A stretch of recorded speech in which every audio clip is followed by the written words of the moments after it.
This is the Sainsmart Genmitsu 4040 Reno. I haven't even opened the box yet and I already wish they hadn't have made this machine. Did anybody ask them for a belt driven machine? No. So why did they make it? My guess, purely just to undercut the competition and continue to flood the market. And don't get me wrong, the other competitors are doing similar things as well. But was it the best focus for their energy? Did they need to wedge another one in there? Absolutely not. Should they have focused their energy on delivering the 4040 Pro extension kit they promised last year? Absolutely. But they sent it, so we'll build it and do a review anyway.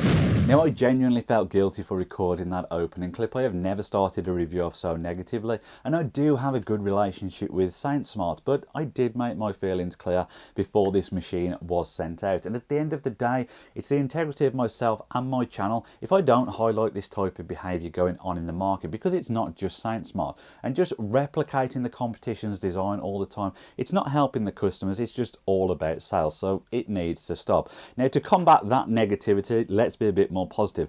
I'm going to give this machine away as a result. I don't know how, but I'll let you know towards the end of the video. I was also pleasantly surprised that once I unpacked and built this, there are some upgrades over the machine it's trying to compete against. So let's take a look at those now in a bit more detail. So Sainsmart's selling point has always been ease of assembly, and it is no different with this machine. A lot of things are pre-built to make your life easier, and you're probably talking somewhere between 30 minutes to an hour to have this built. Now, there is one belt that you need to tension, but another upgrade that they have made is adding new tensioning mechanisms on the end of the extrusion rails. Now, the thing to this is they still haven't covered off the correct tension of the belt, which all companies seem to skirt around. To simplify this for you, what I'd probably say is pull it as tight as you possibly can, lock it off, and then just apply a couple of extra turns with the bolt. It's not going to be perfect, but it will get you close enough without going down the road of trying to measure the actual tension of the belts. Next is the change to the X-axis. They have doubled the width of that beam, giving it more strength, but more importantly, meaning they can now clamp down to it with 8 wheels as opposed to 4. And what this basically means is, well, there is no movement in that axis when you try and move it up and down, so you'll get much cleaner cuts as a result of it. There are also some other things they have done to it. So they have hidden the limit switches behind a protective plate on the back, making it look sleeker and cleaner. And also they have got rid of any drag chain, so all the wires are now contained in wiring looms that are fixed to the back plate and just make it, as I say, look much sleeker and cleaner overall.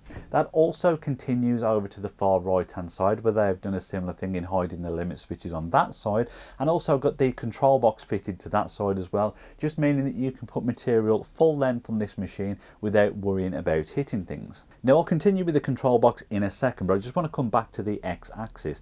When I reviewed their 4040 Pro last year, I highlighted one of the stupid design features was having the Z probe connection on the back plate of the X-axis, and I was really surprised to see that they've done exactly the same again. It is a stupid place for it, and I'm really disappointed they didn't listen to users' feedback about that being there. Coming back to the controller, well, this is the same controller that's been used on multiple machines now, which is a positive thing because it also brings the same features with it. For example, this machine can and will run 4th axis. You have to buy that as an additional accessory from Sainsmart, but ultimately some people like that to be able to carve cylindrical objects. It also has an MPG port. If you're not familiar with this, it's basically like a handheld device where you can jog the machine around, and again, that should be available on the Sainsmart website. The power button and e-stop button are conveniently located at the front of the machine, just over here. Now, coming back to the center of the machine, we'll take a look at the Z assembly and obviously the spindle setup with that. Now, by default, this comes with a 70-watt spindle. Now, that is enough to get you started. You can still machine most things that you would expect, but ultimately it does take a little bit longer because you've got to run at slower speed. The slight benefit though is sometimes it can be quieter using those smaller spindles, but like previous models, you can also upgrade this as well.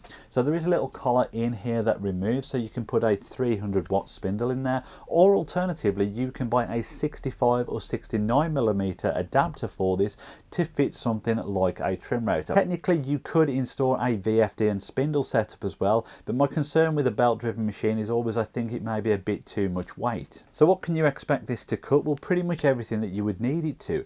MDF, softwood, hardwood, acrylics, plastics, composites, rubber, PCB boards, and it will even venture into soft metals such as aluminium as well. Now I do need to clarify that point. If you're after precision engineering on soft metals, this obviously is not the machine for you. But if you're after doing some basic cutouts, maybe some engraving on soft metals, then this will achieve it. And obviously with a router fitted as well, it should do it in a faster speed. And of course it will also take a laser as well, and that sort of brings me full loop back round to talking about the belts. Now, who is this machine targeted for?